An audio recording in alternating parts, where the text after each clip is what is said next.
Hello and welcome to Fats on Film, a podcast where we explore the fat representation in film, TV and wider media. I am your host Hannah Ogilvie, and this week I have actress and host of the Better Than Bad podcast. She's back again. It's Jessica Rolland. Hello, Jessica.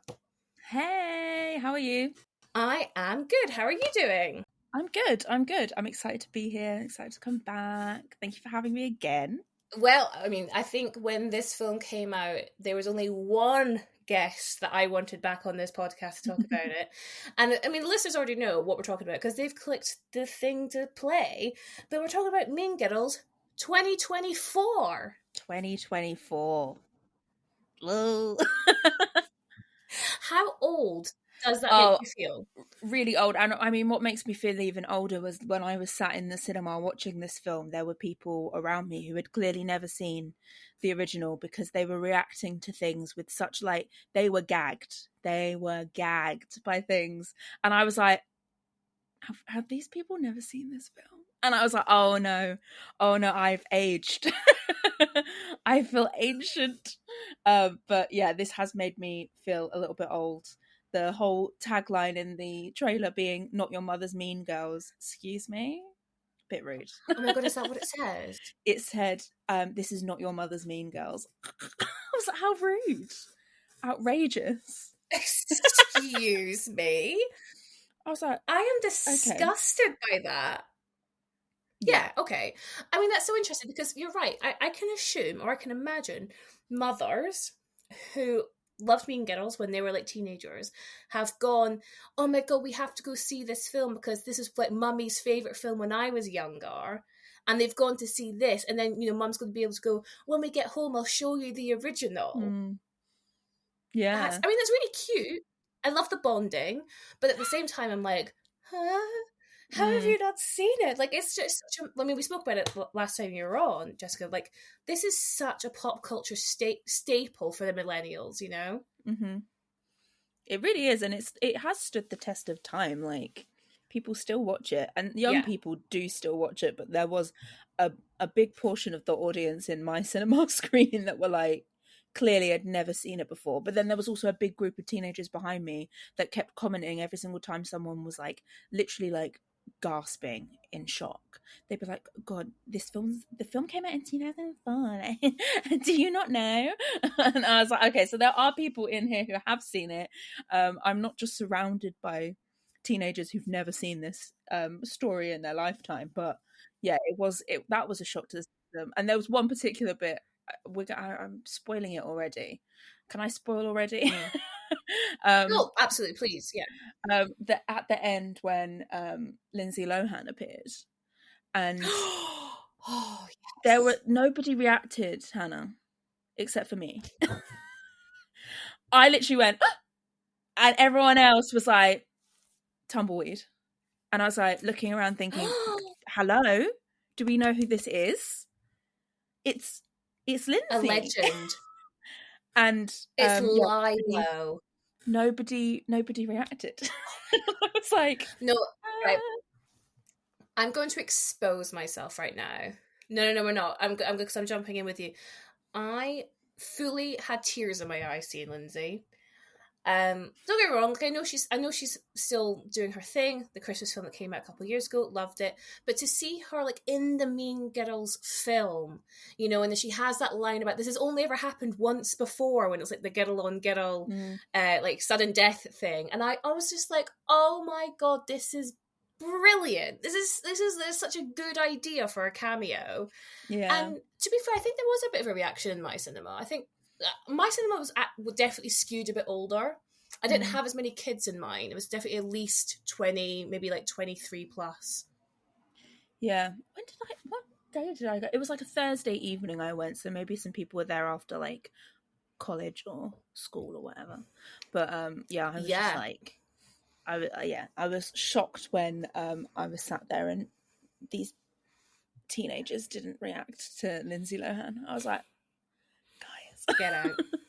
Guys. Don't buy a ticket. Yeah. Literally, you're banned. Yeah, literally. If you don't know who this person is, right? Well, I mean, we're already talking about it, but let's get into it properly. So, Mean Girls is a musical comedy film directed by Samantha Jane and Arturo Perez Jr. in their feature directorial debut. From a screenplay by Miss Tina Fey, it is based on the Broadway musical of the same name, which was based on the Mark Waters 2004 comedy film Mean Girls, which was both written by Tina Fey, but based on the Rosalind Wiseman's 2002 book, Queen Bees and Wannabes. It stars, and I'm going to apologise because there are some names on this cast list, and I was like, Googling, how do I say these names? So I think it is stars Angourie Rice, Renee Rapp, Aulili Carvalho, and Jaquel Spivey. Released in January of 2024 with a budget of $36 million and has made $84.6 million to date. Jessica, could you please let me and the listeners know what Mean Girls 2024 is all about? It's Mean Girls 2004, but with musical numbers. It follows the story of Katie Harron, who moves from Africa to America, goes to a high school, can't quite fit in, and she ends up meeting a bunch of different people, including the Plastics. And she plans alongside her friend Janice and Damien that they're going to overthrow the Plastics and Regina George. And I think as last time, I think I said the same thing. Chaos ensues, and chaos still ensues. Yes, the chaos is ensuing. That doesn't stop. But like you say, it is embellished with very bright and very fun musical numbers. Mm-hmm. So when we last spoke, we spoke about 2004's Mean Girls. And I remember you had mentioned the musical version, the Broadway adaptation. What were your thoughts on the Broadway? Can you remind us? Did you have you seen it, or I recall maybe you saw a version of it, but maybe not the official version? Yes. So the stage adaptation has never been in the UK yet. It's due to come this year. Actually, it's going to be at the Savoy Theatre in London's West End at some point this year. I can't remember the exact time it's going to be here, but it hasn't actually been in the UK before. I saw clips, little bootleg recordings that people had posted of the musical, and I'd listened to the soundtrack prior to seeing this. It was one of those things that when it came out, when they were workshopping it first, they did like a trial run off Broadway, and I remember people posting clips of the music then, and I remember hearing it. And I was talking, and I was surrounded by other musical theatre fans, and we were talking about it then. And then when the Broadway production actually premiered, everyone was talking about it. Everyone was listening to the music. It was very popular. It's very sort of, the music is very much kind of marketed as popular music for today. It's your general bubblegum pop kind of vibe and sound. Mixed especially in the film adaptation. In the Broadway production, there's a lot more it's not very consistent in tone in terms of music style. It kind of swaps and changes. Like there's one number that got cut from for the movie where there's like, it's like a big Broadway tap number, which obviously probably wouldn't have landed as well in a film format, and I can understand why they didn't do that. The music, I would say that the where they've translated the musical onto screen, they have made the music a lot more consistent. It feels a lot more cohesive, whereas the Broadway production was a bit all over the place. And I'll be honest, like I was never really the biggest fan of the Broadway production and the music in it. There were a handful of songs that I really enjoyed, and those handful of songs were the ones that made it into the movie. What can I say? I have good taste. That's interesting. There were a lot more songs in the Broadway production, as there would be, because it's a Broadway musical. It's supposed to be singing and dancing and jazz hands and everything. So it was when they took this and adapted it into the film, I think they were a bit more selective about which songs they brought over and which ones they got rid of, which was quite interesting, knowing both soundtracks. So it was interesting, but I was intrigued to see how they would develop this into a film, because I think musicals in general, like adapting a musical into a film is a much harder task than adapting a movie into a musical. So I think it's was always interesting to me, how are they going to bring this to life on screen in a way that's going to land with audiences as best it can. Yeah. Yeah, I think that's a really interesting point, right? Because, I mean, I guess, how often do we get a movie that's then adapted into a musical, then it's adapted into a movie musical? Like, the one that comes to my head is The Producers. Like, that's like the only one I can think of right now. But I have to say, like, I went into this film completely blind. I had never heard any of the music before. And if I'm completely honest, I was not excited. I was not excited for this film. I'm just like, oh, like, just leave the classics alone. But I went. I mean, one of the reasons why I went is because I have a cinema membership. It's with my local cinema. I spend 16 quid a month and I can go see as many films as I want. So I was like, well, why wouldn't I go see Mean Girls, But from the very opening scene where we have Damien and Janice kind of introducing us to the plot of the film, and we're kind of seeing it from there. They're almost like our narrators, aren't they, at the very beginning? I was hooked. There was some their chemistry was so fun, and I mean I'm absolutely going to butcher it, but there was this point where, like, and someone died, and like nobody died. I don't know, that really tickled me, because we know what they're talking about, right? And I was just like, I'm in. I whatever this vibe is, I've completely like tuned into it from the very opening scene. And I know there's been a lot of criticism around particularly Angourie Rice's voice, and whether or not it was strong enough to be the leading voice, I guess you could argue, within this musical film. If I'm completely honest, it didn't bother me. It's one of those voices which I think probably wouldn't work on a Broadway stage, probably wouldn't project to the back, but for a screen, I think it worked. It was fine. Could it have been better? I don't know. That's not my decision to make. But yeah, I was I had a really fun time, and the crowd I was with in the theater, in the cinema, they seemed to really enjoy it as well, which was nice. Yeah, I mean, I went into this with, I'll be honest, like pretty low expectations, because as we said before when we talked about the original Mean Girls, it's a cult classic. It's kind of part of our cultural, culturalness, and part of our like childhood, I guess, in a way. And so I kind of went in with low expectations, and I was pleasantly surprised. Is this film going to be winning any awards? No, but it's fun. I enjoyed myself. I was sat there like, I'm having a good time, like, and that was my main thing. I just wanted to go in there and enjoy it. I didn't want to be sat there thinking, oh my god, someone gouge my eyes out, I can't do this, and I didn't feel like that. I had a really nice fun time, and it was just enjoyable, and I saw what they were trying to do. I've seen that criticism about Angourie Rice as well and her voice. What I will say is, if you don't know the original Broadway production, they've reworked a lot of the songs that she sings in the movie. They've changed a lot of the arrangements, so the song that she sings in the classroom, Stupid with Love, in the Broadway production, that's really like big, brashy, she's like belting it out, whereas in the movie they kind of brought it down, and it's kind of this slow, like, little bop.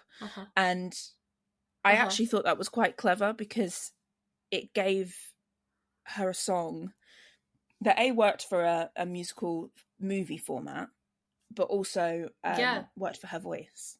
So I think there was some thought process behind it, because I saw a lot of people, particularly musical theatre fans, who were like, oh my god, I can't believe they didn't do this, and they were comparing the two.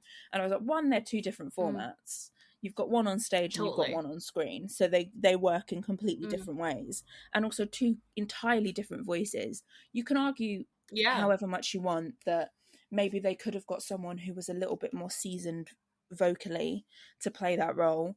And I think the only reason why people are possibly there going, oh, she can't sing, which also isn't true. She can sing, she's just not a particularly strong singer, is because you have someone like Renee Rapp in the cast whose vocal prowess is phenomenal and beyond words.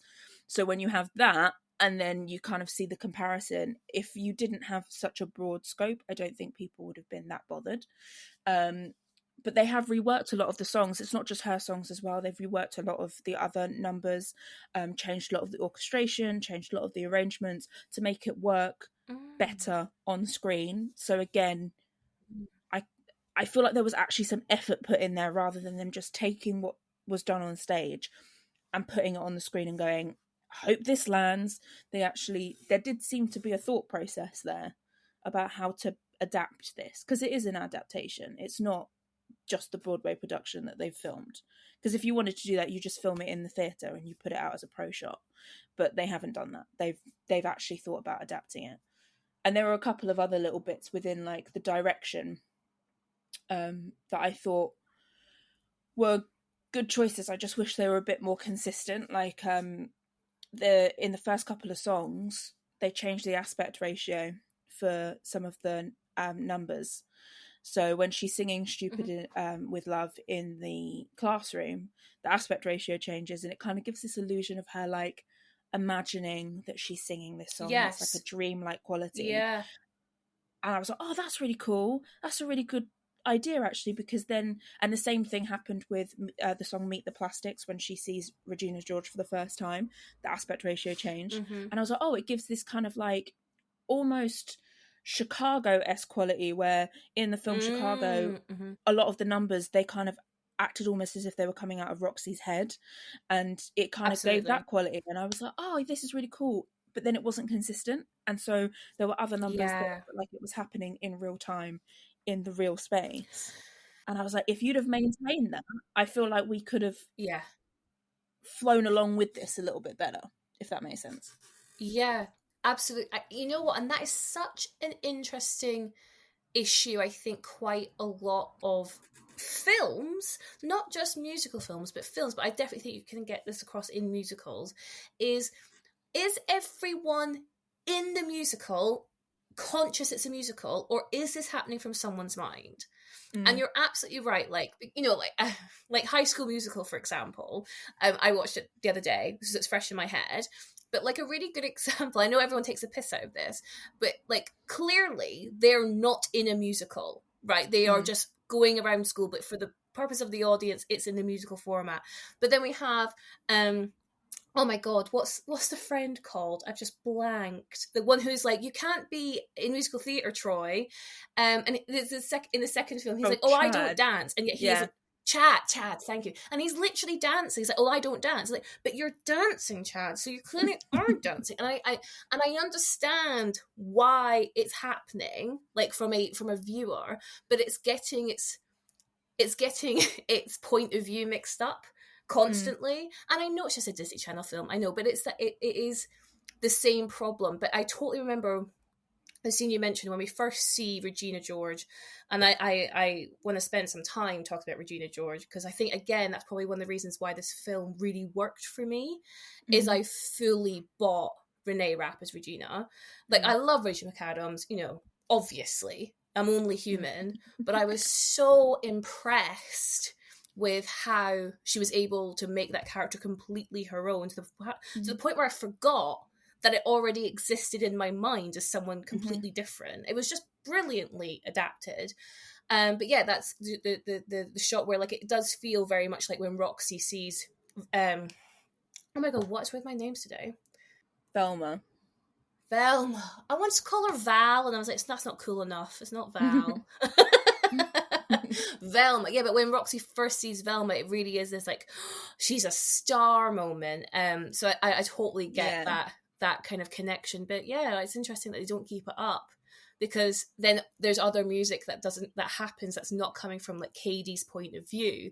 Like, I'm just thinking like Karen's song about the sexy Halloween costumes, which I really love. I think that's a really fun number.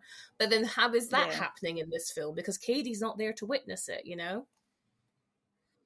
Yeah, and I think it's one of those things again where it's like, it's with musicals, in terms of film adaptations of musicals, back in the day, musical movies used to be one of the most popular forms of entertainment. Yeah. And they were super, super popular in the sort of 30s and 40s. That was kind of all that was really made. I mean, obviously there were other films as well, but that was the main bulk of what was made. That's when you get things like Singing in the Rain, Wizard of Oz. And around the 50s, there was a shift in acting style. So back in the 30s and 40s, it's very sort of theatrical style of acting. It's very over the top. It's very like transatlantic accent kind of. Yes. Very just obviously you're acting kind of vibes. Sure. And then in the 50s, we had a movement of a naturalistic movement of acting that happened, mainly brought about by the acting practitioner Stanislavski, who developed the method, what's now known as method acting.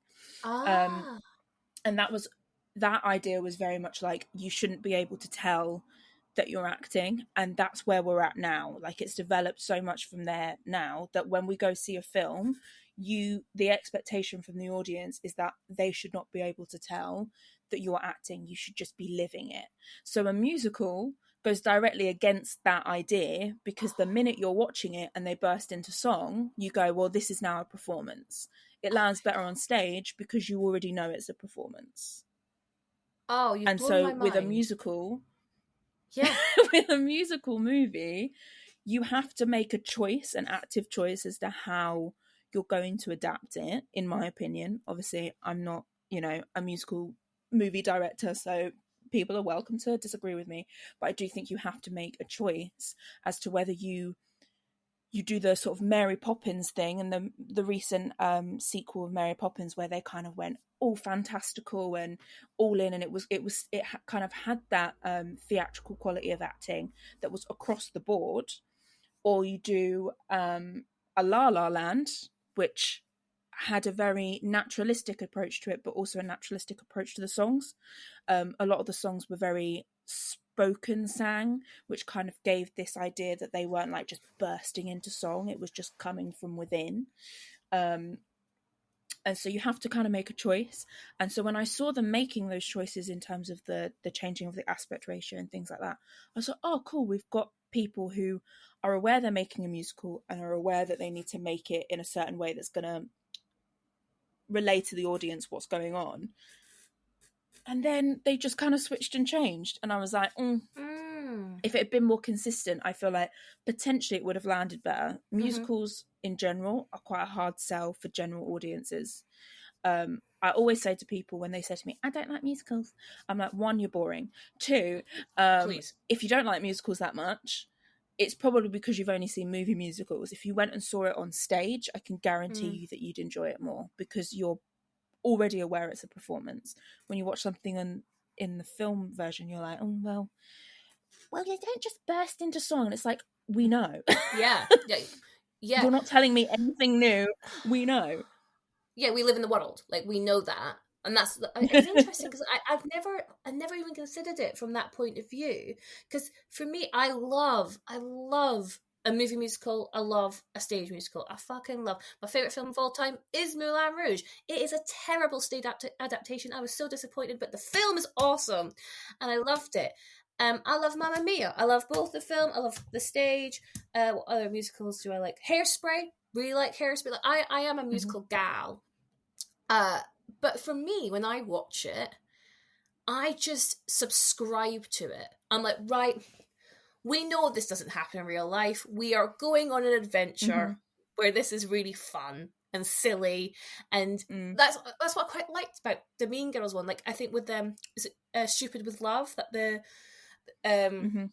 Katie's big number. Like, I really liked like the random like 4 chorus girls that she gets in the background, who are like pushing her on the swing, and they're like kind of dancing around her, like kind of feeding this fantasy going on where everyone else is still just kind of going about their day. There's something I found that really silly and stupid, and you just kind of subscribe to it. but maybe some people just don't want to subscribe to it. Yeah, I mean, it's a hard sell for people. It's difficult for them to get into it because they can't quite remove themselves from the situation. It's why, in terms of musicals, animation works so much better for a musical if you're going to put it on screen. The reason why Disneyland so well, I think it was Howard Ashman actually who wrote a lot of the Disney stuff, did Aladdin and stuff like that. There's a video clip of him, and he talks about this, and he says like, animation is the way forward for musicals on screen because you're already aware that it's a performance because it's a bunch of talking pictures. So you can already disassociate the reality from it because it's not reality. So it makes it a lot easier for people to be like, oh yeah, Elsa's singing Let It Go, cool, because she's, you know, it's an animation. Whereas if you had that in a live action format, it probably wouldn't land as well.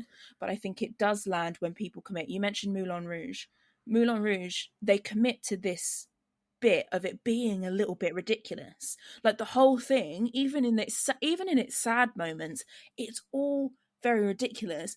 I mean, it's Baz Luhrmann, so it's always going to be big and bold and brashy, but it commits to that. And there are other musicals that do the same thing, where they commit to whatever it is that they're trying to push forward, whatever theme they pick, they commit to it. And I just wish that this had committed, because you mentioned the scene Stupid with Love. She has that bit where she's kind of like starts humming or something. She looks over and this girl's like, what? And then in the next breath, she's in the chorus. Yeah. And it's like, oh, we're in dream state. Yeah. I just wish that had been through. And I think you could have found a way to have incorporated some of those numbers that didn't involve KD into that as well. Like they could have all had this, like you mentioned the Karen number. Karen's a bit ditzy and stupid. Why couldn't she have this weird like dream sequency type thing where she's there like, oh my god, I'm sitting like, and singing the song Sexy? She's just like having a ball. It's the same. And even with you see it a little bit in World Burn, which is Regina George's big number at the end. Yeah, you see it in that where they all start kind of breaking. I loved the shot where the camera was spinning around and they were going down the corridor. Yeah. And they're all like chasing each other, and then she's walking through and you've got these flashes of all of the internet stuff happening. God, I sound so old. The internet stuff. All of the social media stuff popping up. And you have all of that coming through. And again, it was kind of like she's living her music video fantasy almost. She's there like, I'm going to watch the world burn and whatnot. And those are the moments I wish they had continued to commit to throughout, because I think it still would have worked. And it was just a shame that I sort of saw what was happening, saw the vision, and then they kind of lose the vision a little bit. And I was like, oh, if we just committed to that. And a friend of mine, actually, my friend Hayley, went to see this, and she messaged me afterwards and she said that she just feels like she had a really good time, but she just feels like overall this Mean Girls didn't commit to being Mean Girls as much as Mean Girls 2004 committed to being Mean Girls. Because the 2004 version, even without the musical aspect, it commits to its level of ridiculousness as well. It's outrageous and stupid, and it's an over-exaggeration of high school life, and it commits to that fully. And the characters commit to that, the actors commit to that.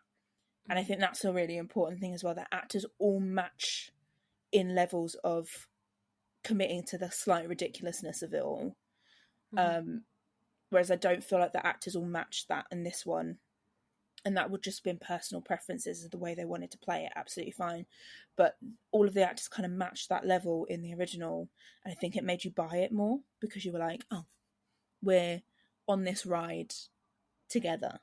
You know, you've got Regina George, she's like, oh my god, where did you get it? And it's like, no one realistically is going to talk like that, but you commit to it. And then you see it a lot in this version with Renee. I think she does really, really, really good job at committing to this kind of mean girl vibe.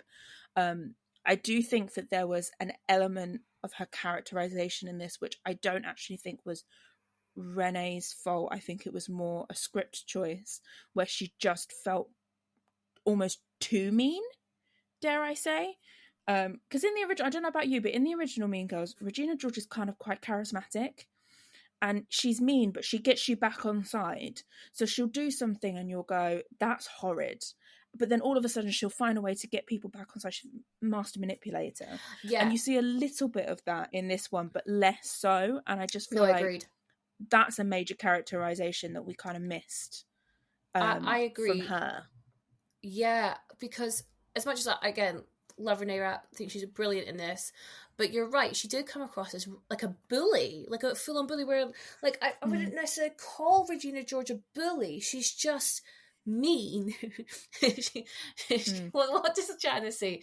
She's a life ruiner. She ruins people's lives. But like, she's so mean to Gretchen in this, like, where like, don't get me wrong, like really harsh, and Gretchen has her little like sad song with the jewelry box, and then there was a point, the number where she tells Katie she's going to go talk to Aaron for her, but then we get the song where she's like manipulating Aaron to be like, oh, she's so sorry, but she's doing it all to piss off Katie, like, you know, dominate Katie, you know, to the point where she like manipulates her body to start the gasp of shock when they finally do kiss. Whereas in the 2004 version, yes, absolutely, the premise is still the same, but Regina just, I don't know, I think because it's shorter, it's a shorter scene in the 2004 version. It's literally maybe 2 minutes, if that, probably even less, and then we get to the cut to Janice and Damien at the Halloween little party they're having together. Whereas in this, we have a full-on musical number where we get to just sit in Regina's meanness and how she will dominate anyone who stands in her way. And I think it just lets the audience sit with how actually cruel that is, more so than the 2004 version ever lets you do. Yeah, there's a lot of moments like that where they really show just how cruel she is, particularly with Gretchen, because in the original version, she's mean to Gretchen and she says some nasty things, but they're still friends. Yes. And you know, when you watch something, you go, I don't know why you'd stick around if someone 100%. Was talking to you like this. And like in this version, I was like, she's horrible to this really poor girl. Horrible. And then you got Gretchen in the fucking wardrobe, like, what's wrong with me? And I'm just there like, what's going on? I know. I felt really bad for Gretchen. And you're also, it's one of those things as well where I just feel like I watched a review, I can't remember who it was, but I watched a review for this, and they talked about the fact that in the original version, you can really differentiate between Gretchen and Karen. They're two very, very different characters. And even though they're still two very, very different characters in this, a lot of their costuming is quite similar. Some of their characterization and their script, some of the script in terms of what they've been, the dialogue they've been given is quite similar. And I just felt like there wasn't as much of a there wasn't much difference, between the two. And I was thinking about this earlier when I was thinking about coming onto this podcast. Something that we mentioned in the last time we spoke was that we felt like, despite all of its stereotypes, the 2004 version had a really broad scope of ensemble characters. Yes. Who were all very like fully realised. It's probably the most realistic looking school in terms of its ensemble cast that we'd ever seen. I don't think it was for this one, and I was like, that's a shame, because it really like, it kind of nailed it in the first one, just, and again, stereotypes galore, but it kind of had a real broad scope of people, and they were all fully realised characters, which made that ending where she breaks the tiara apart and hands it out to people a lot more impactful, because we knew who these characters were. Even though they existed within their stereotypes, we knew who these characters were. Whereas we didn't really know who these characters were in this version, because we haven't spent as much time with them. I think that's a really good point. Even though we had like an extra, because this is an extra half an hour on top of what the original runtime was. even though we had that extra half hour, I felt like we missed a lot of that character development from not even just the ensemble people, the characters in the background, but also from some of our other lead characters. Yeah. Gretchen, I think Janice as well. Like she had a bit less going on, like a bit less characterization there going on. I think our lead does an amazing job as Janice, and there's a lot of really cool stuff that they've done with that character that's kind of like brought it into this modern time. Yes. But yeah, there was a lot where I was like, oh, I feel like we're missing some of this, but then also missing a little bit of the characterization with Katie, because I feel like she went from innocent, sweet girl to mean girl with not much of a trajectory in between. It was like she's nice and then she's really mean, and I feel like we missed that middle ground, whereas in the original film we really get that middle ground where you see her transitioning into this plastic and you see it happening and you're like, oh no, like she's turning into a plastic, but then she's suddenly just is in this version. And I thought that was you've got to have the musical numbers because it's a musical, but I think musical numbers, for anyone who isn't a musicals fan, the way musicals work is you talk until you can't talk anymore because the emotion's taken over, then you sing until you can't sing anymore, and then you dance. The whole idea of a musical number and the dancing and the singing is to push forward the story. It's not there to just like break up the story and have a little moment where we're all just going to show that we can sing and dance. It's there to push forward the story, or at least good musicals, it's there to push forward the story. And I do feel like at points there were certain moments where I was like, I feel like we could show more characterization in these numbers. I was going to say, because you were saying here how it's half an hour longer than the original, but it's because so much time is spent in musical numbers, and a lot of the musical numbers don't push the time forward. So they don't push the plot, really. I mean, as much as I really enjoyed the like sexy costume song, really, what is it apart from a fun number? I really didn't like Janice's number. Which I appreciate. It's like her only actual song in the film, which I was quite surprised by. But I really got to a point where like, this is really dragging on. There's only so many times I can see someone stick the finger up at someone, you know what I mean? It really loses impact very quickly.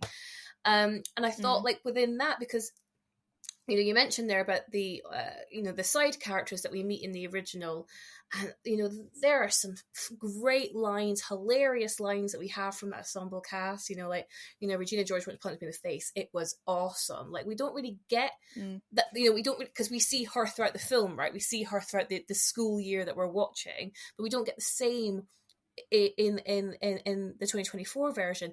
And then on top of that, when we have those social media kind of storms that they show us about, oh my god, Katie pushed Regina in front of the bus, you know, like, what side are you on, like, here's a poll, they slap in really, really horrible cameos from like Chris Olsen and Megan Thee Stallion, and I'm like, it just takes you out. We're already in a fantasy, but then to have these like celebrities who are apparently also caught up in this drama just felt too far past the fantasy. Same with some really quite on the nose product placement from Elf Cosmetics. Really took you out of the moment in some scenes. And I get it. Like, you know, to have Megan Thee Stallion in your film, especially when they have the single with Renee Rapp, I get it. But it just is a choice that you're sacrificing your audience. I don't know. Oh god, all words have left me today. But they're kind of embedment in the film. You're all of a sudden taken out of it when you see like Chris Olsen commenting on like whether or not Katie knocked Regina in front of a bus, you know. And for a cheap gag, I don't think it works. So I think there's it's definitely got its problems for sure. It definitely has its problems. But I've seen worse films. I've made more money. I still had a really good time with it. I do think that, you know, you're completely right with that. The whole social media thing, they had to bring it into this version because social media didn't exist in the 2004 version. It exists now, and that changes the story dramatically, and it was always going to change the story. But I think I think there would have been something to be said about keeping it a bit more insular and having it like, okay, these are the school's reaction. Yes. Would it go viral? We don't need it to go viral. We don't need all these famous people to be reacting to it. It doesn't matter. We're just going to keep it within the realms of the school. And I think too many TikTok pop-ups. We get it. They use TikTok. We don't need it all the time. I think it worked really well in the opening number with them sort of narrating. That was a really good choice. I think it worked well in the sexy number. That was a really good choice. To have like her filming it, because it makes sense as to why she's then singing. It makes sense to why Janice and Damien are singing at the beginning. But yeah, there were just a lot of moments where it was sort of like, I just feel like you didn't need to kind of expand this and make it like a haha, look who we got kind of moment. And that does take people out of it, because they're suddenly like, oh, isn't that? And I heard people in the cinema screen that I was in say, oh, that's Megan Thee Stallion, oh, that's Chris, whatever his face is, whatever his name is from TikTok. That's that, and they're pointing people out. And I feel like, and there was like, I was watching with some of the TikTok screens. One of the girls from Dance Mums is in it and doing some of the TikTok stuff. And I used to watch Dance Mums religiously, and I spotted her and I was like, that's Nia from Dance Mums. And then I wasn't really watching the rest of the number because I was just looking out for her screen, because I was like, oh, is she going to pop up again? And I just feel like it would have just worked better if they just had, that's the moment you have the ensemble characters pop up. That's the moment you have them being like, oh my god, Regina Druid, and you have them have those similar moments to what we had in the original. Absolutely. Where there was lots of, and because what I find really interesting is in the original, those versions are filmed almost in a sort of mockumentary style way anyway. They're talking directly to the camera, saying, she's got a silver Lexus and and all of this stuff, Fendi purse and a silver Lexus. It's like, you could have had those moments with your TikTok screens. And it would have worked, and it would have landed exactly how it would have landed in the 2004 version, because of how you made, like, it just makes sense. I just thought that, I feel like I'm really bad mouthing this film, and I don't mean to, because I genuinely had a really good time. No, I did. I did.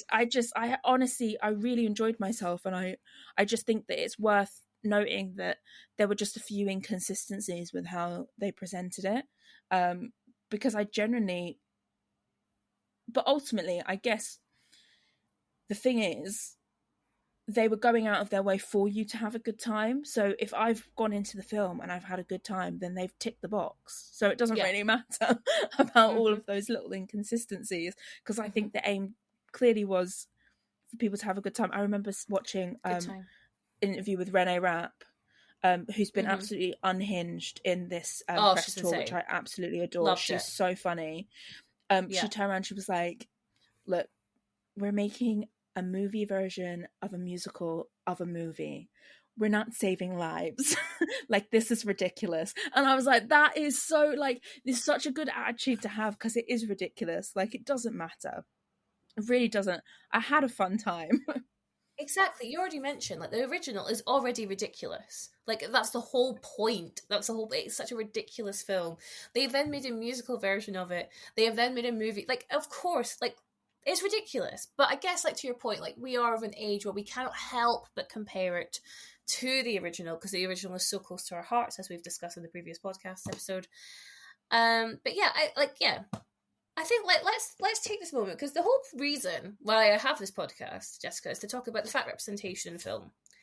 Mm-hmm. And you've already touched on it. The ensemble cast, I totally echo your thoughts. I think were really badly neglected. Now, if I think back to the 2004 film, in that ensemble cast, we had so much body diversity going on, right? Because we had different sized people, we had different heights, we had someone in a wheelchair, we had a good mix of kind of just body types, right?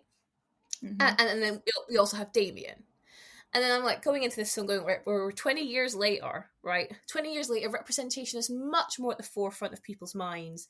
And from my recollection, now you've seen this film a bit more recently than I have, but from my recollection, obviously we have Damien, who's still a larger character, played brilliantly by Jaquel Spivey. I loved his rendition of Damien. So much fun.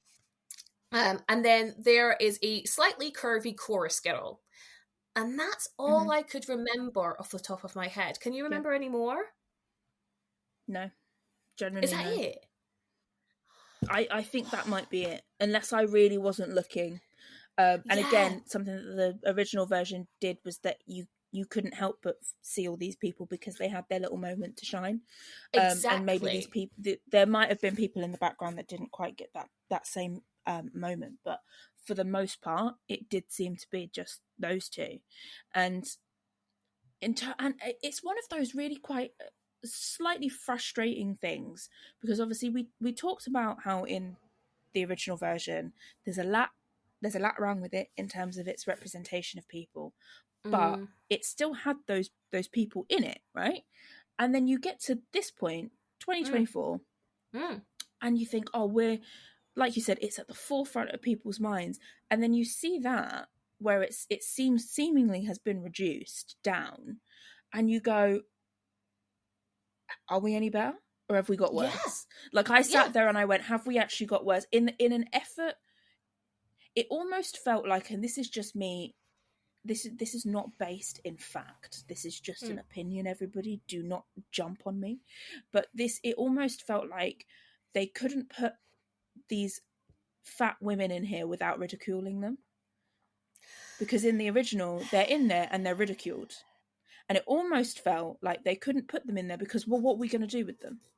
That's kind of what it felt like, and I was like, I'm almost a bit disappointed, because why couldn't they just exist and be there and it'd be fine and nobody would have and it's just, I get frustrated because when, and I said this to you last time when I was talking about how the acting industry can be very fatphobic, and I just wish we were at a point where women and men of different, and everything in between, of different body sizes could just exist on screen without them having to make a point about it.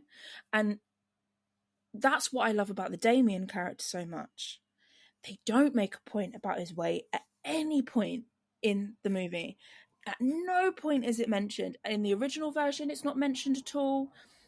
It's not mentioned. They don't mention it. They mention the women in the original version, but not Damien. And that's what, and I'm like, why can't you adopt that mentality and put it into all these other characters?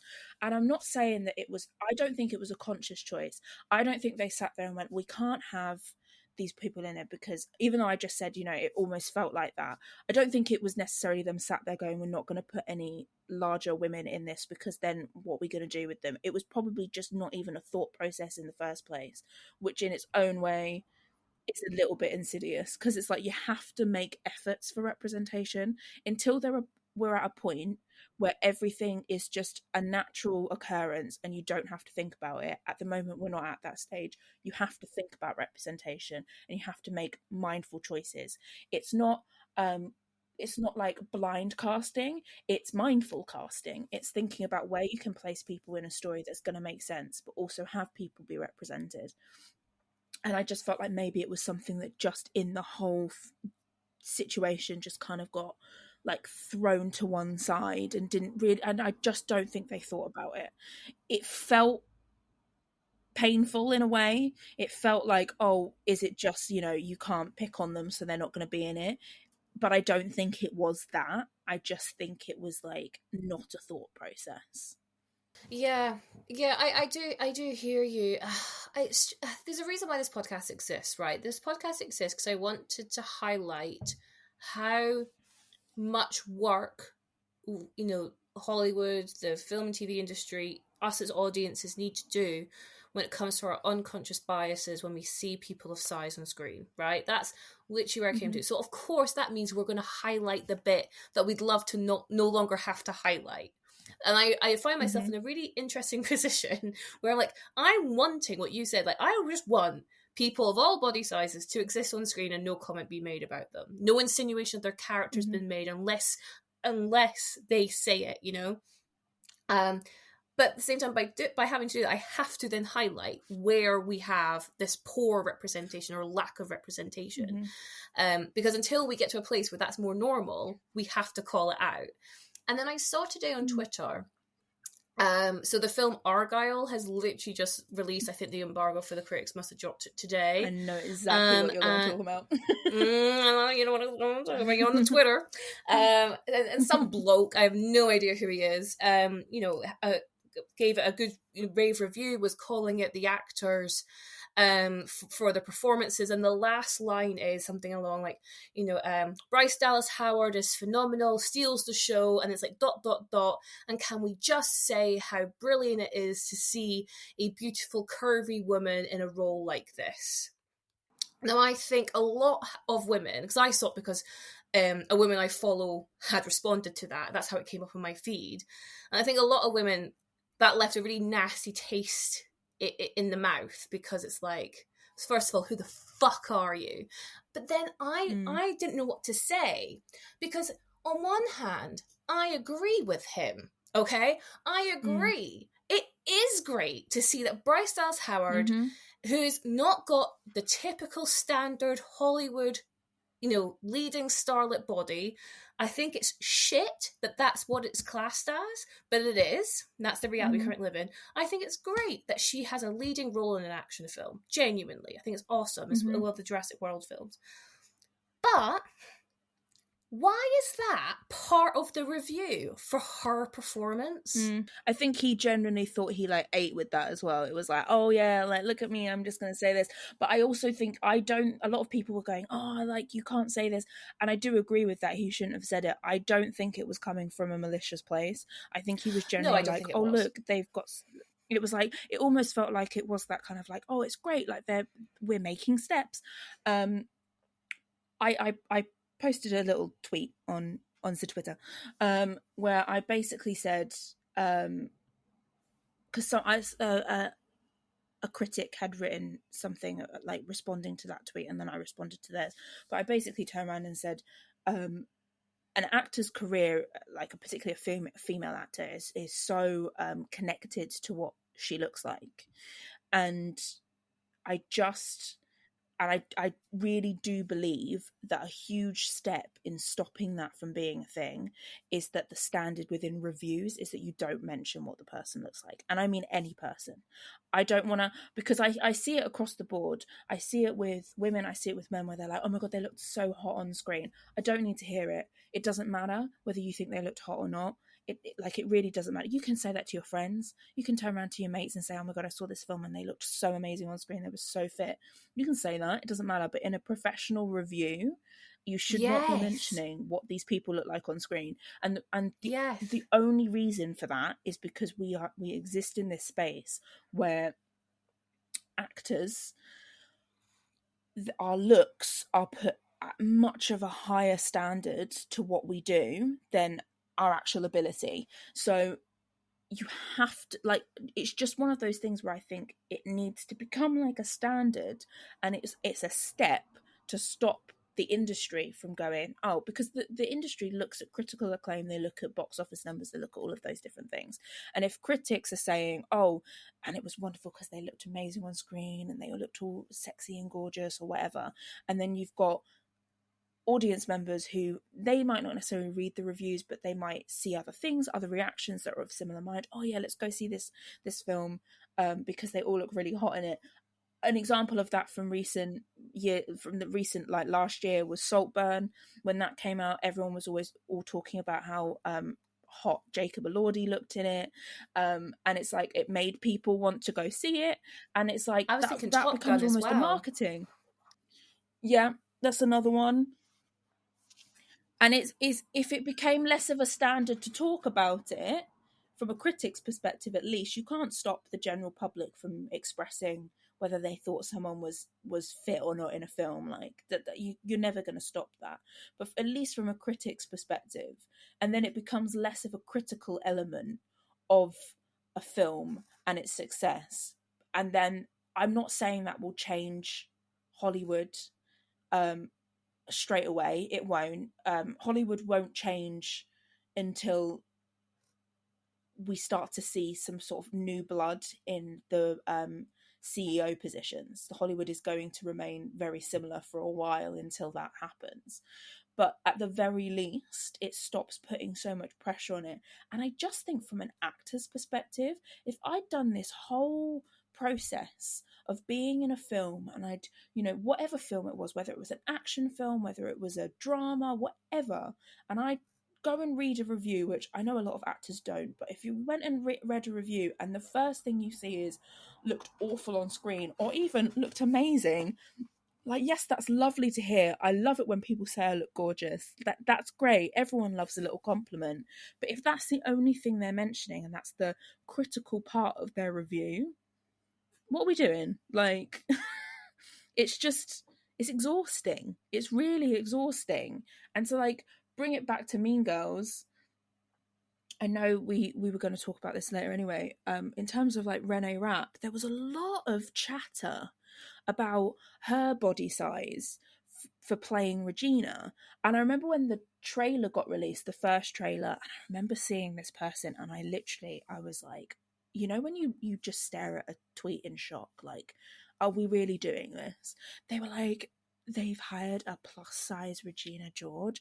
And I was like, one, this girl is not plus size. And if this is what you think is plus size, like, I actually need you to open your eyes, walk outside and look around. But also, why are we even, like, commenting on this girl's body in the first place? Like, she's an incredible singer, a really good actor. Like, why are we sat here going, you've hired him saying, hello? Like, what goes through your mind? And I was in shock anyway that they called her plus size. And I was like, is this really what people think is plus size? I know we're going through this whole mid-sizification of plus size bodies anyway, but it was like, I looked at it and I went, is this really what you think is plus size? Because that's worrying. Because if that is what you think is plus size, this is why we're in a position that we're in terms of our representation on screen and on stage. 100%. Because what we're getting is people looking at someone who's a size, I don't know, a UK size 10, and they're going plus size. And it's like, that's thin. Like, I'm sorry, like, a UK size 10 and you're calling that plus size? What world are we living in? And it's just like, it becomes dangerous on so many levels, not just for plus size women. And like, I remember when we had our first conversation, we were talking about how, plus size actors and stuff. And I always, something I didn't mention then I'll mention now, I always struggle with whether I can even, like, refer to myself as a plus size actor, because I'm on the sort of what you say the lower end of plus size, and so I don't really know what people want to classify as plus size actors, right? And so I will sit there sometimes and I will question my own validity in the conversation and in the discussion, because I'm not 100% sure whether I can even consider myself plus size. And that's an issue in itself. But it becomes so dangerous when you have these thinner women, whether they're mid-size or not. I think the fact that we continually need to label ourselves is problematic in its own way. But you sit there and you just think, if we start this again, if we start the 2000s bullshit of this is fat, of Hilary Duff is fat when she wasn't, of Lindsay Lohan used to get it as well, and all these, and if you start this again, this is so dangerous. We're just poisoning another generation. Yeah. Exactly. And I was so shocked to see it. I was just so shocked. I think I have so many thoughts that comes to the mid-size. You said the mid-sizification of the plus sizes. And my overwhelming feeling isn't anger, it's not frustration, or it is frustration. Like, I do have those emotions, but my leading emotion is sadness. And I just think, because being, like, I am plus size, I'm a size 26, 28, 100%, plus size, I call myself fat, I'm all good with that. I'm very rarely represented on screen, like a body of my size.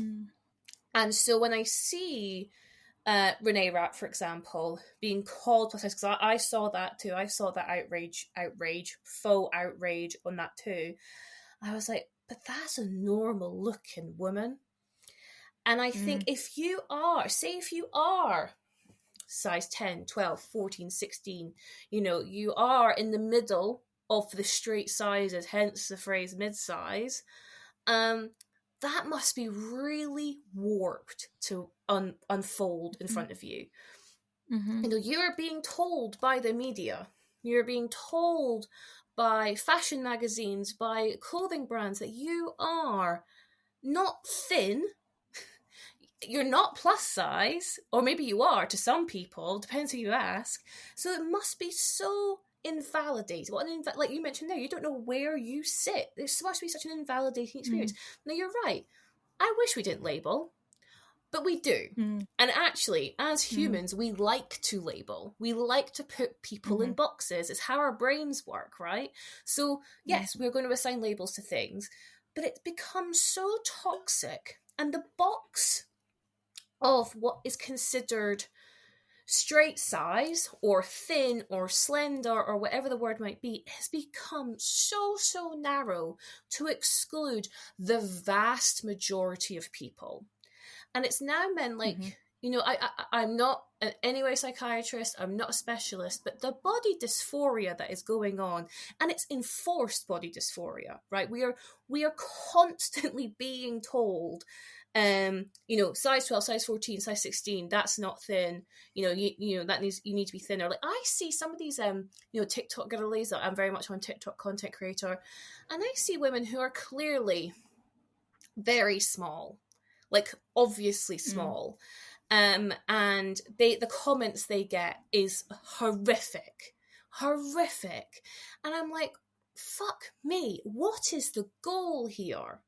What is the goal? We're policing. I mean, don't get me wrong, men get it too, but women's bodies, the policing of women's bodies, the fact that there is an active choice, you mentioned there, it's not blind casting, it's mindful casting. So there is an active choice being made to cast these people, to allow critics, that person's review went past an editor and got published. And they've gone, yeah, there's no problem commenting on Bryce Dallas Howard's body. Interviewers have gone right up to Renee Rapp's face and asked her what it means for her to be mid-size representation. And she has said that her body is the least interesting thing about her, which very much echoes your sentiment there as well, Jessica. But how are we here? How are we here? How, have we learned nothing in the past 30 years? Eating disorders are so friggin' high. Like, people are suffering. And, I see TikToks all the time about commenting about the 2000s. Bridget Jones was fat. Jessica Simpson was fat. You mentioned Hilary Duff. I remember these magazine covers. I remember them. And yet, we are 20 years later, and nothing has changed. As we're speaking, Jessica, leggings legs have become a trend on social media this week, which is where women, young girls, talk about how they wish they had legs that look good in leggings, i.e. thin, i.e. thigh gap. Now, I remember that from 2005, Nothing has changed. We have not evolved as people.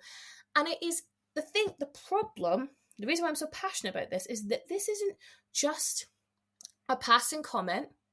This is toxic, and it's a sickness, and it grabs hold of people's brains and tells them that they are not worthy, they are not good enough unless they are this size, because all we see on our screens is a certain size being successful, being talented, being worshipped. And if you don't fit that size, then you don't deserve that. And we are telling, grown minds that, like me and your minds, but think about the young people who are going to go see Mean Girls. Now it's out, going to go see Argyle and then read that review and be like, oh, I guess I now need to look at, Bryce Dallas Howard's body. No, you don't have to do anything. You don't have to look at her body. It shouldn't have been commented on in that context. And yet here we are talking about it. And I know I talk about bodies on this podcast all the time, but it's because it's fucked. It's because it's fucked.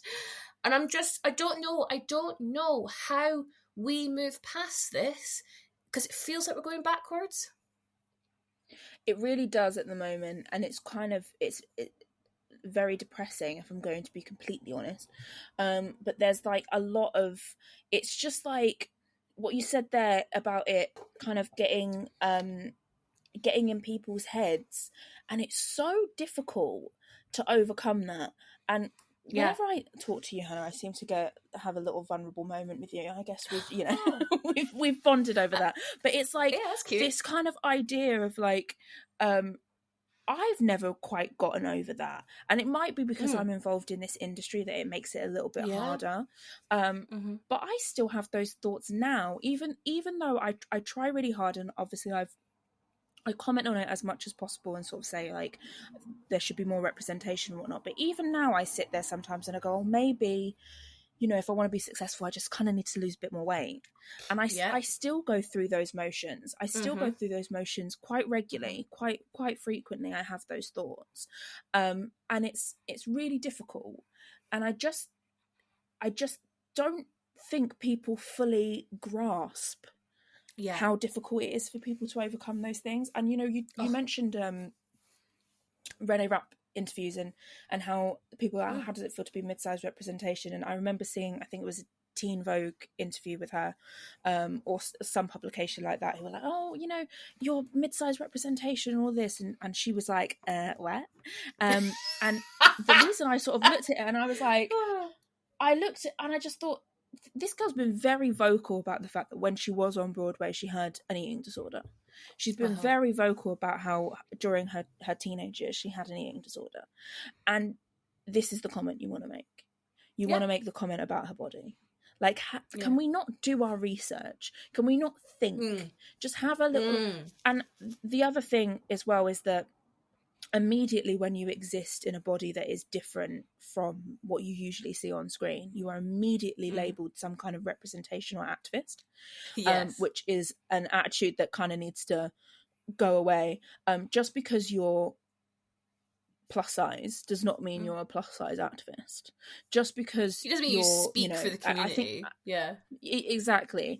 I remember Nicola Coughlan, I think is how you pronounce her name. Who's in Bridgerton.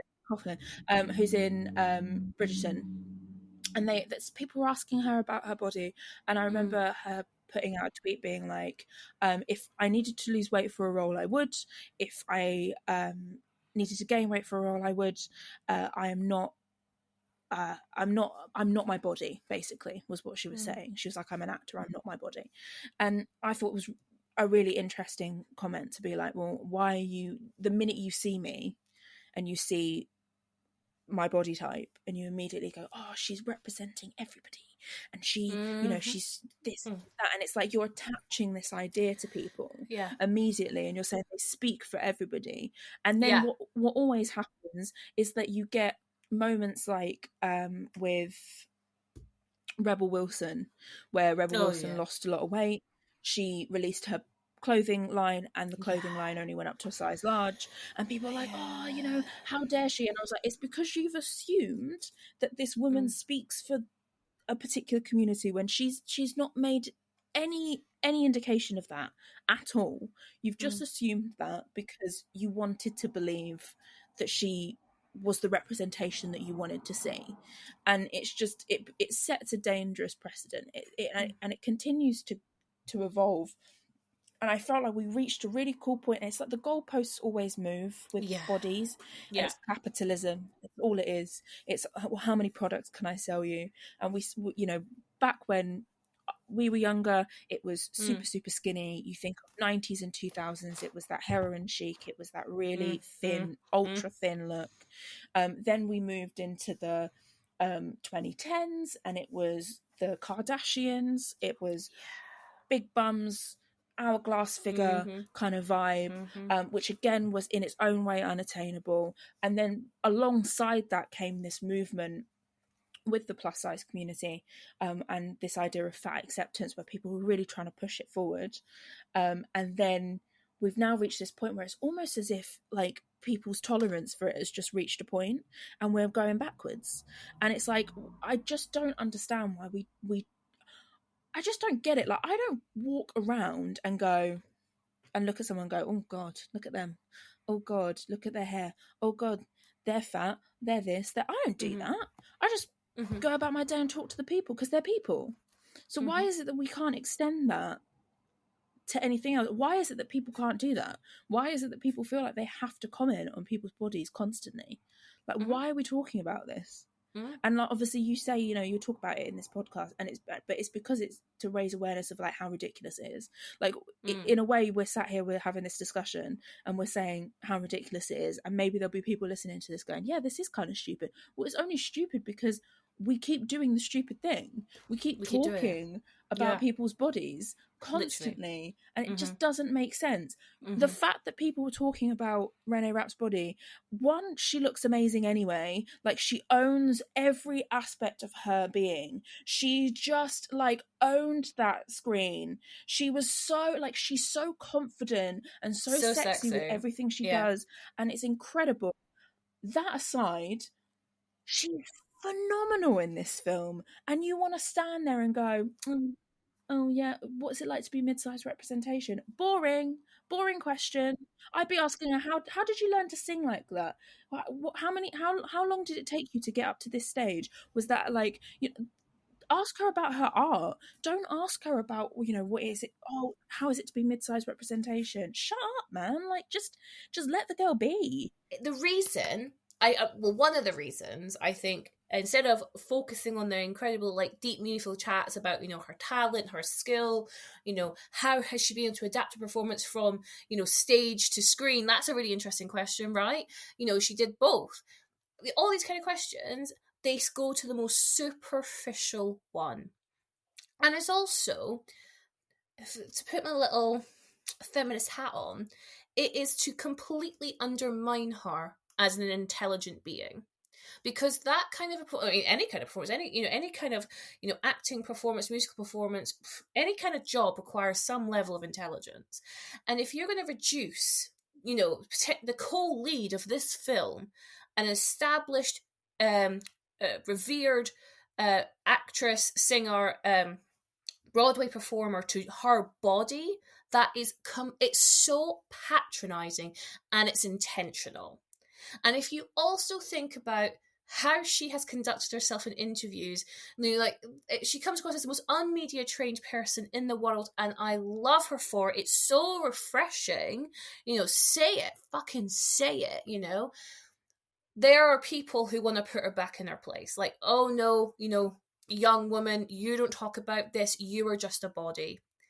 And it's so dehumanizing to completely strip this person of their skill set, of their intelligence, of their creativity, and just focus on the shell.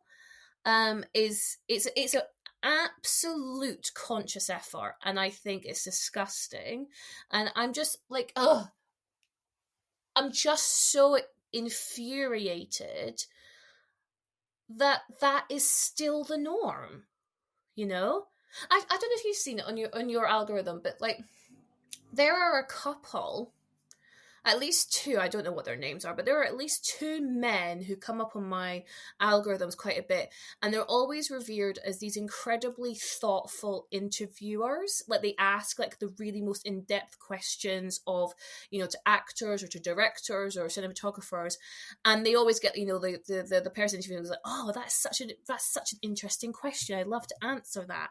I'm like, okay, why are we not asking those questions to, like, Renee Rapp then? What's happening here? Why are we not getting that same thoughtfulness through for a Mean Girls film? Is it because it's seen as a girls film? Is it because it's not seen as, like, you know, high enough brow that it deserves those kind of deep, meaningful questions? well, that in itself is sexist. That in itself is patronizing and undermining. Like, I want to hear the answer to these really interesting questions. Like, why did they change the aspect ratio for that particular musical number? You know, what inspirations did they pull from other musical films to create this? Like, I want to hear that. I don't want to hear about Renee Rapp's body. And it's like there's a really cool interview. I can't remember her name, and it's really annoying. She works for Insider, I think, and she asks the most incredible questions. And she was interviewing Renee Rapp, and she turned around to her, and I think her question to her was, who is someone that has a very similar work kind of approach to you, and who is someone in this cast that challenged your work approach? And I was like, oh, that's really interesting. And you got to hear a lot about her like process as an actor, and how she's quite relaxed as an actor. She doesn't do a lot of prep, she just kind of vibes with it, and how she felt that was kind of similar to like Tina Fey in a way, because she comes on set and she's very improv style, whereas Angourie Rice came on and she was a super thoughtful actor and was super prepared for everything, and came on really prepared for every single scene. And I was like, that's interesting. And it's an interesting thing to hear that asked about what is essentially a teen girl movie, because usually it's just like, oh, so did you have fun on set? Like, did you paint each other's nails? It's like this kind of like, did you have a sleepover? It's that kind of like vibe usually when they're asking those questions. And then you talk about like how everyone's been joking online and being like, oh, she's so like not media trained. And I just was sort of seeing all of this, and you know that meme where it's like, I think I've seen this film before. It's like, here we go again, because I've seen it with Rachel Zegler recently, and I've seen it when we saw it with Florence Pugh. We've seen it with Jennifer Lawrence, less so with Florence Pugh, but a little bit. We saw it with Jennifer Lawrence in particular, and Rachel Zegler recently, where they had this very like unfiltered approach to their interviews, and then it took all of like a year before people were suddenly like, ugh, hate them. Like, why are they like this? It's not authentic, they're lying. And I saw Renee acting like this, and I thought, God, she's so funny, I really like this.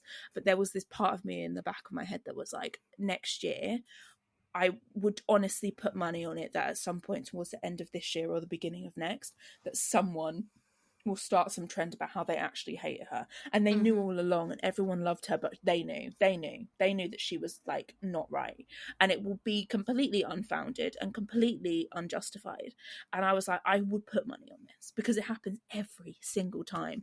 I think there's an article, I can't remember where I read it. If I can find it, I'll send it to you, about this idea that every female celebrity at some point will become womaned, which is this idea that they essentially get labeled as annoying, problematic, nobody wants to like they're not interesting anymore, and so you almost have a shelf life of like a year before someone suddenly goes, well, actually I saw them doing this. It happened with Jenna Ortega when there was like pictures of her smoking, and everyone was like, oh my God, she smokes, and it's like it's not your life. Like, you don't she's not telling you to smoke. You don't have to smoke. Like you can. I know plenty of people who smoke. I don't smoke, but I know so many people who smoke. I mean, it's more common over here than it is in America anyway, but it's like, chill out, man.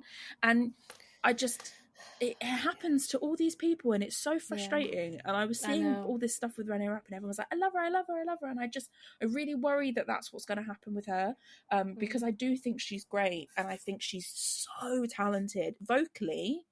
She's one of the best vocalists I've heard in a long time, and her ability, her pop music, her stuff that she's released is incredible.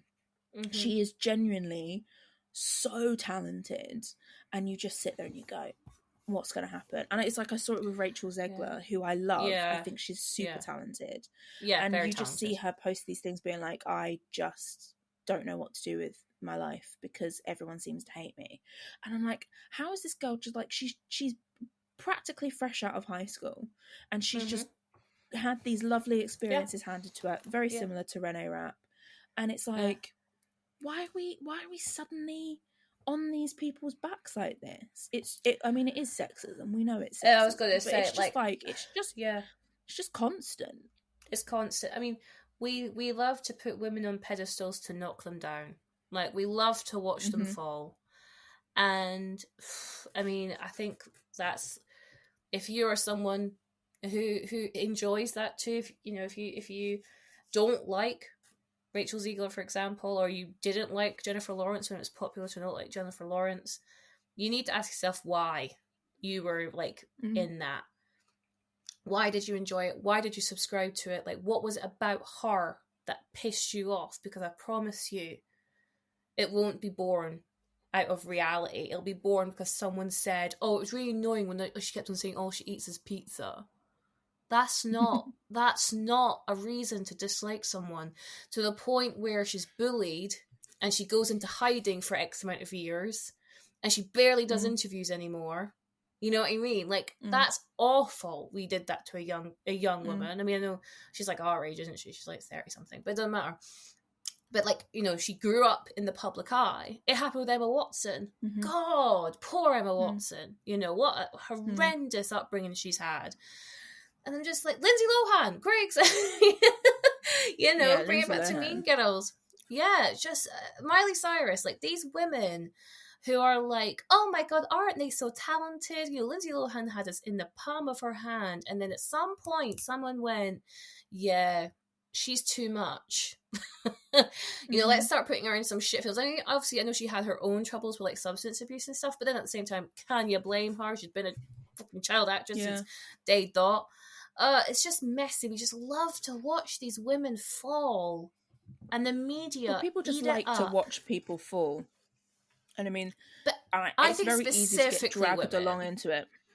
Yeah, for sure. Yeah, I think people get dragged along into it. And we're all quite bad at separating internet from reality. And people particularly on Twitter, they'll post opinions like they're facts. And so you'll read things and sometimes you read them like, oh, yeah. And like, I've done that before where I've read stuff and I'm like, oh yeah, no, that's a fair point. And because you get wrapped up in it.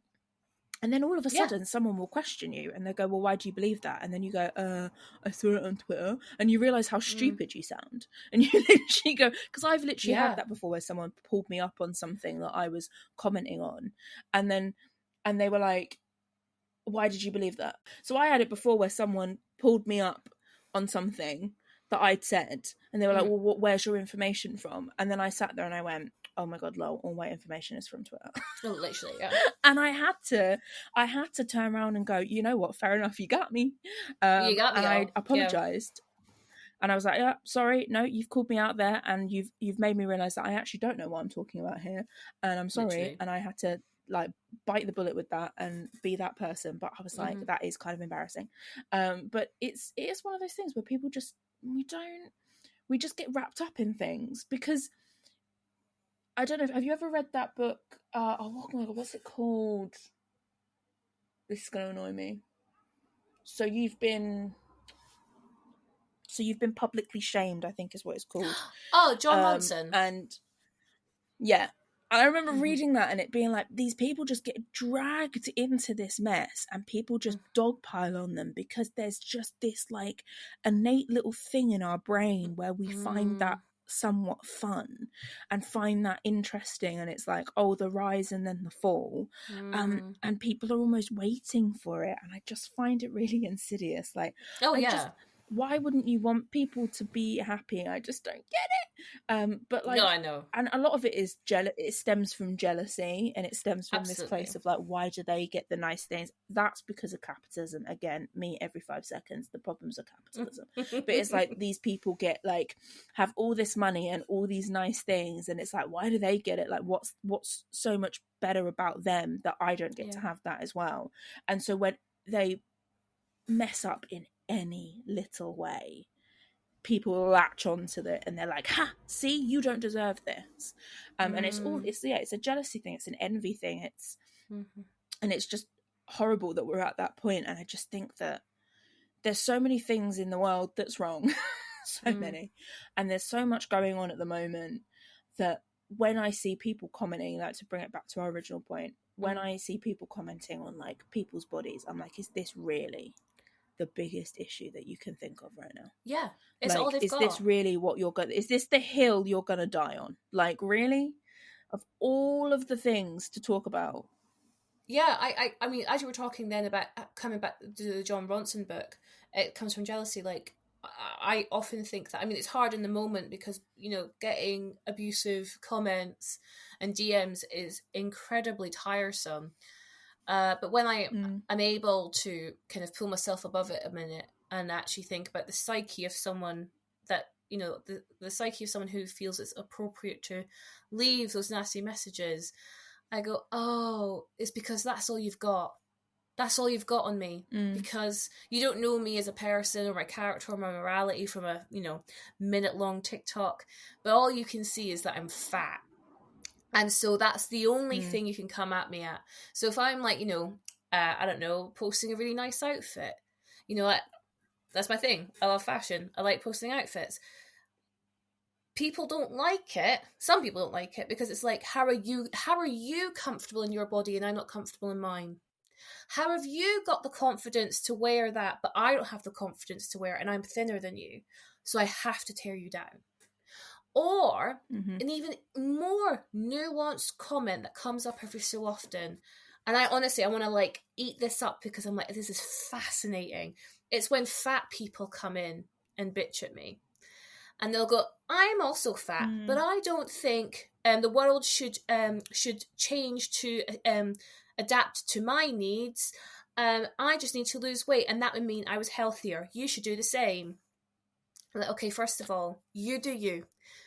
Your body, your choice. If you want to lose weight, oh my God, you have my full support. Bodily autonomy is a thing. Please crack on. But if you don't think you deserve to feel like you belong in the world because of your size, and that's a deep-seated unhappiness, and you're projecting that on me because you see that I'm actually confident enough to go, I am actually worthy of fitting in. I'm worthy of fitting in the world that like I'm contributing to. Like, that's not a ridiculous statement to make. But if you, like we've spoken about, if you think about all the media you've consumed, all the, you know, the magazines, the film, the TV, you know, your family, the school, like everyone is telling you that fat is bad, right? That's all we were ever taught. Being fat is one of the worst things you can do. That's a terrible life you want to lead. If I then come in being like, actually, I'm actually really happy being fat. Like, I've been bad. I'm actually happy. I know the difference. People cannot believe you. They just cannot believe it. It goes against their entire world view. And it's much easier to paint me as a liar, even though I have evidence that says otherwise, than them to look inward at themselves and actually challenge their own world view. And so I become the face of that. You know, you mentioned earlier about how Nicola Coughlan isn't a representative for the plus size community, but just because she exists and she's one of very few actresses that exist at that body size, she is by default. She doesn't want it, but she is by default. It's like with Lizzo. I mean, Lizzo is an active person in the plus size community and the fat acceptance community for sure. But when her whole lawsuit came out, people were so ready to throw her under the bus and blame it on her like immorality, and that immorality is obvious because look at her body. You know, we see fatness as a manifestation of bad morals, of evilness, and it's like, hold on, you can't just judge an entire community's, I don't know, niceness or acceptedness on one person. We're not a monolith, but it's completely acceptable in marginalized communities. It's completely acceptable with marginalized because we don't have enough voices that represent them. It's just like people wanting to throw themselves on their own swords. It's like, you know, what do you mean, like, oh, I'm not allowed, the world shouldn't change for me. Why not? Like, and also like this weird atmosphere of like friendly fire. Like, why of all people for you to be throwing shit at online, and you pick someone who actually is like trying to actively represent you and like present an option for you, right? Like you said, I completely believe in that body autonomy thing, I don't subscribe to that whole belief of like, if you want to lose weight, then you are in any way like being negative towards fat people. I just don't think that's a good mindset for people to have. If you want to lose weight, you do it, as long as you're doing it in a safe way. Really doesn't bother me. I just sit there and I think, but if like someone's giving you the option of like, even if you're on a journey of like trying to lose weight, you don't have to hide yourself while you're at this point. So one of the best things I ever heard was, you can never be happy in a body that you hate. Yeah. And it's like, because you're here in it every day, so why not wear the things that you want to wear? Yeah. Why? And you should be comfortable in those things 100%. If you're not comfortable showing your stomach off, then don't show your stomach off. It's absolutely fine. No one's telling you have to wear a crop top. But if you really like crop tops and you like the way they look and you like wearing, you know, like a nice little mini skirt, then wear it. Like, it doesn't matter. And if you spend so much of your time being like, oh, I just don't feel confident in this, and it's okay not to feel confident in things, but to turn around and say, the reason I don't like this is because I don't think I look good in it, because of like the way that life has forced me to believe that being fat is literally, because some of these girls, to them being fat is like the worst thing that could possibly happen to them.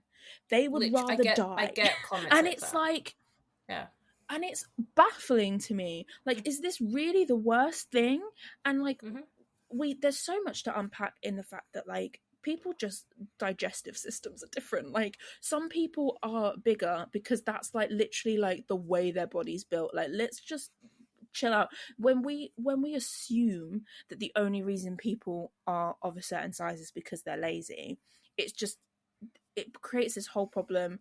The whole idea of like, I remember seeing this thing recently where there was this this plus size girl who was working out. She was at a gym or something, and people were going, oh God, no one wants to see that. I'm like, do you want people to work out or not? No. You spend all your time turning around and saying that the fat people are lazy, and then they go to the gym and start picking up some weights, and suddenly it's like, oh, no one wants to see that at the gym. I don't care. Do your workout, babe. Whatever your workout is, I don't care. And it's just like, what do you want from people? And it's because they don't want to see them. And like, I think this is what's really horrible, is that people don't want to see fat people. People don't want to see. It's the same with like you hear a lot with like the argument about ableism. People don't want to see disabled people, and you're sat there like, this is such a strange mindset for people to have, where they just would rather they existed behind closed doors because it makes them more comfortable. Well, I'm sorry, but I don't care about whether it makes you more comfortable. You have to start accepting that these people exist, and that there should be arrangements made to make their lives easier. The fact that when you go on a plane, if you're a plus size person, you have to buy 2 tickets to make yourself comfortable. The fact that if, like, why not just make the seats wider? And also, not being funny, but that makes everyone's life so much better. I do not want to sit on another cramped plane. Like, why? It would just make everyone's life so much easier. It's helping everybody. Why is it that, you know, particularly in this country, everywhere you go is like, there's steps everywhere. It's like, why does every building have it? Like, you have to climb a set of steps to get into it. It's really not that difficult for them to install a ramp. Like, it makes people's lives easier. What is so wrong about that? And I just don't understand why people suddenly go, well, why do we need to do that? Why do we need to? We never needed to do that before. We need to do it now because it's, people are talking about it, and just because it didn't happen in the past doesn't mean it doesn't have to happen now. This is a complete tangent, but there was recently an announcement, and you're free to cut this out, I just feel like I wanted to tell you, there was a recently announcement that the Globe Theatre, they're doing a production of Richard III, and an actress called Michelle Terry is going to be taking on the role of Richard III, and there's been lots of discussion about how the character of Richard III, obviously based off of the historical figure, Richard III was a disabled man. He had scoliosis, and a lot of people say that the role should be played by a disabled actor. That'd be cool. And the RSC has made strides with that in their recent productions of Richard III. The actor has been played by a disabled actor. I think there was another production company or theatre in Hull, I think, who did the same thing. And they've announced this casting, and Michelle Terry is not a disabled actor. And there was this big outcry for it online. people saying how ridiculous it was and how it really undermines the work, not only that the RSC did to have casted a disabled actor, but also to undermine the work from disabled activists to really like push themselves forward to be seen and to be heard. And her statement afterwards, Michelle Terry is the artistic director of the Globe, so she is the person who decides on a lot of things anyway, so she's cast herself in this role, and she literally turned around and said, I understand people's argument, but don't worry, the part will come around again. And it's like, okay, who signed off on this statement? Like, who said this was okay? She was like, we're bearing this in mind, kind of vibe. And it was just like, people just aren't being listened to. No, they don't care. Because they don't care. They really don't care. And I have conversations with people about like plus size representation within film, and I'm aware that people don't really give a shit. And so I'll say, oh, this is something I'm really passionate about, because my experience has been this. Even when I was a size 10, I know we mentioned this in the last time, but like when I was a size 10, I was auditioning for plus size roles, even though I was my smallest that I'd ever been, and there was all these other things. And I just remember I say stuff to people sometimes, and I just see this sort of like blank, glazed look come over, and they just kind of nod, and they're like, yeah, and then they move on to something else, and they just don't care. And I don't know, I want us to be positive, and I want us to be really like, things are going to change, but I don't know how things change if people don't care about them.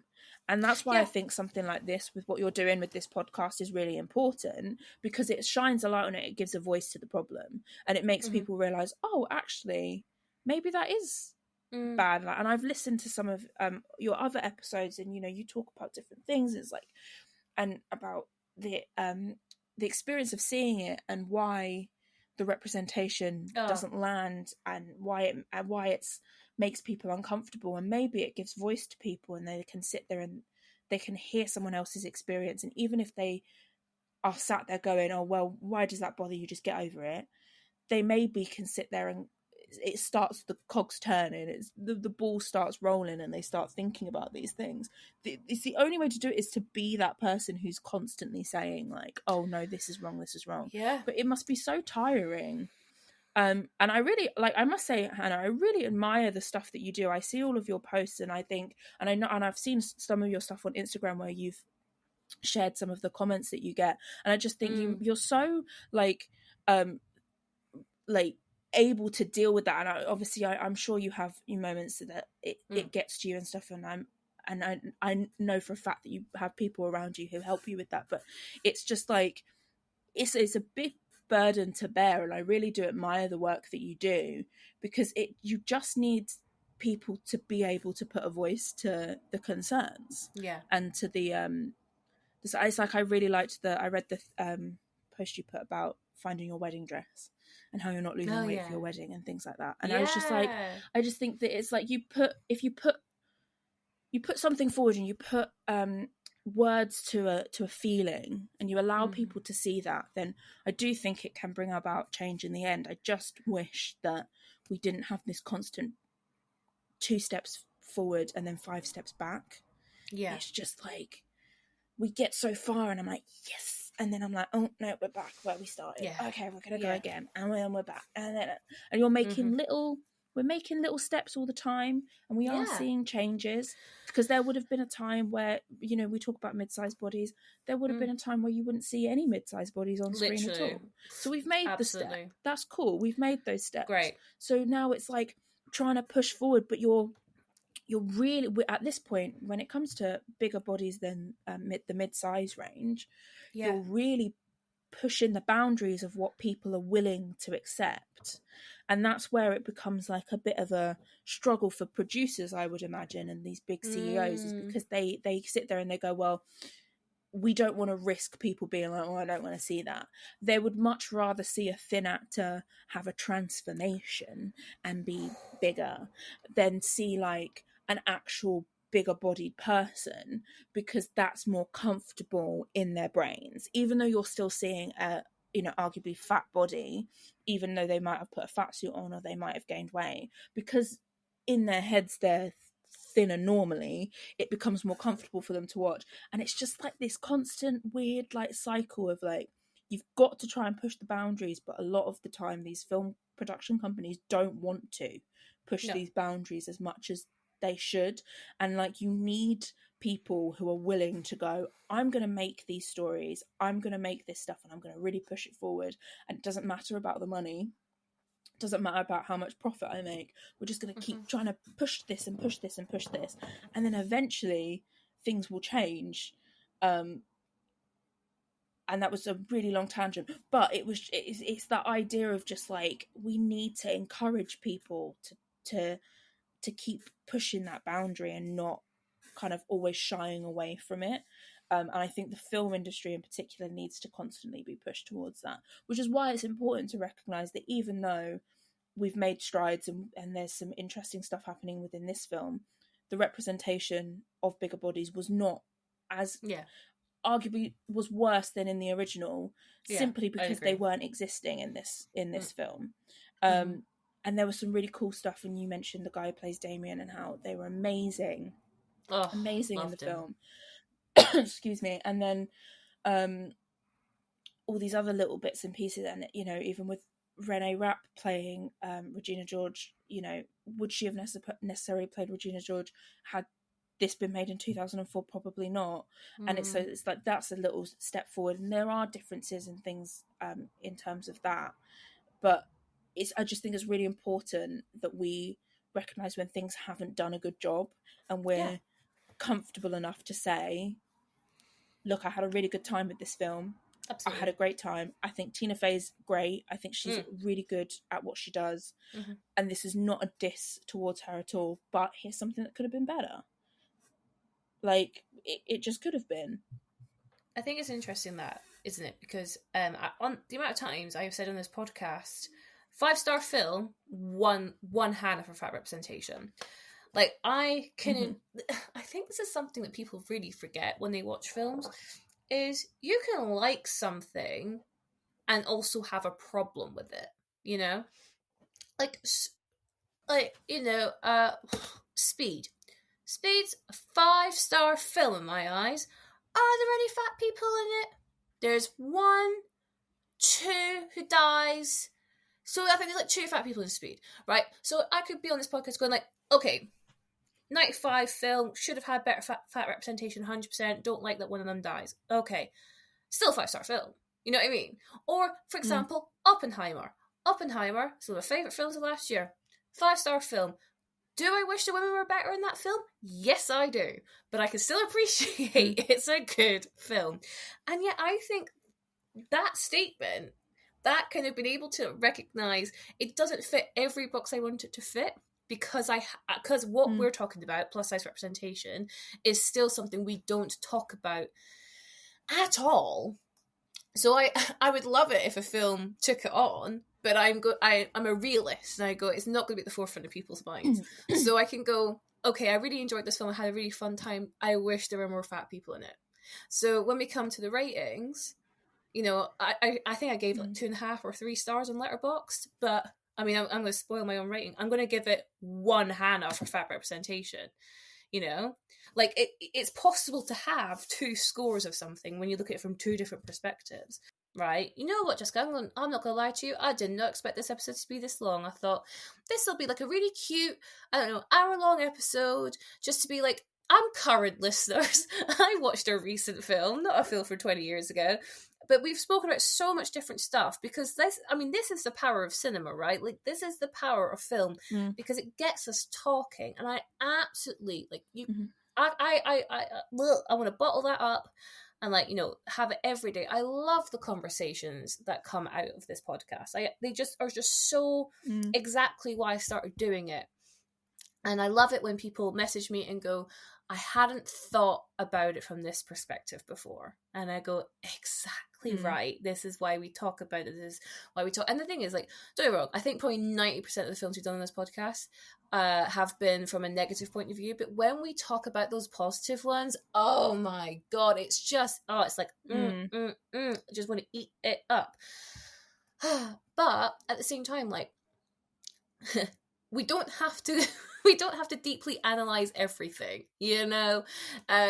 Sometimes we can just have fun sometimes, and that's good, you know. Like, what's the Nicole Kidman speech? We come to this place for magic, you know. Like, no, we have covered everything. We have analyzed it as best we can.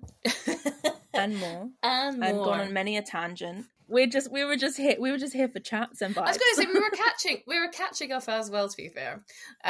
Okay, cool. So at the end of a Facts on Film episode, Jessica, you'll remember we like to rate our films based on how well we believe they have represented fat bodies. And we like to rate them out of ourselves. So out of a potential 5 Jessicas, what would you give Mean Girls 2024? This is a 1 Jessica, unfortunately. There was just a lack of large bodies. The 1 is for Damien, and that was a really good piece of representation. Maybe I'll bump it up to a 1.5 Jessicas. But there was just a lack of a fully realised ensemble cast like what we had in the original. And I just realised we never talked about it, but we still had the whole let's ruin Regina's body, and it's just there's still these layers there that you know, maybe you can't get rid of that plot point because it's a huge part of the original story, but it's just there wasn't an active effort. That's why I felt like there wasn't as much of an active effort to include these people in the story. Totally agree. I'm gonna keep it to a 1 Hannah for me. And yeah, you're totally right. It's for Jaquel's performance.